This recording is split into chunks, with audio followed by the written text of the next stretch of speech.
Nandito po kami ngayon sa parlor na laging namin pinupuntahan ito pag kami nagpapagupit. Dini sa bading na arena. Suking-suking na namin. Kaya kami ngayon ay bumalik kasi graduation ng dalawang Benedict. Para si Benedict ay din sa nagpapagupit po sa iba. Ito kasi parlor para sa mga babae. Sarap. Ayan, kaya po sila magkahiwalay. Kaya nagpapagupit sa kami ng dalawang po ay papahain nito. Suking-suking namin ay napakabait na rin si Mark at sobrang gaan ng kamay. Kaya po ako natutuwa sa mukha ng ako.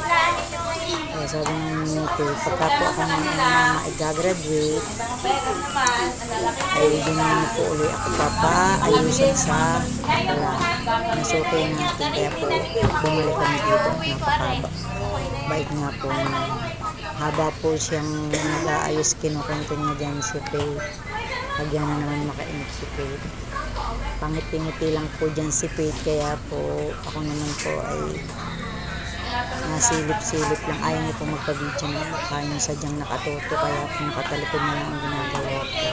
Napagaan. Sabi ko pagpatapos ko na lang bibidyohan ng kaunti. Ayaw nga pala po si Faye, nga pala po si Benedict. With honor po si Faye, si Benedict naman po ay achiever. Kaya po ako natutuwa sa aking anak at apo at pareho po silang may sabit, may sasabitan. Kaya po yung kilog sa lahat po ng biyaya, hindi na po kami naman, pero po nagsisikap naman po ako. Yung natutuwa po ako diyan sa aking atong ayun. Kahit minsan po ay pasaway at sobra naman po talagang minsan lang po siyang maglinis ng bahay, pero okay lang, matalino naman. Binidyohan ko na mga malapit na po siyang matapos. Kaya sabi ko yung picture, bibidyohan ko siya ng kanti, kaya manito.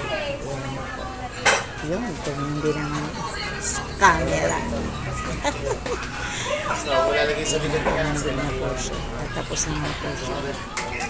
Sabi ko kay Pete, ako dito, 3 minutes na.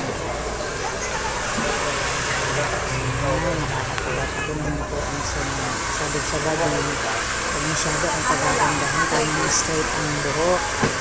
Ayot naman sa kawan ko ang ating apo at siya naman hulang graduate.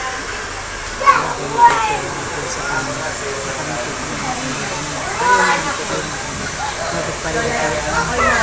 Maganda at hindi sana sa mga kulit-kulit at mga maraming kalareto na kaya simple lang po yung tayo sa mga kanya. Kaya patulog sabi ko straight lang po. Basta lang huwag umalis ang buhagag. Ay siya, babay po.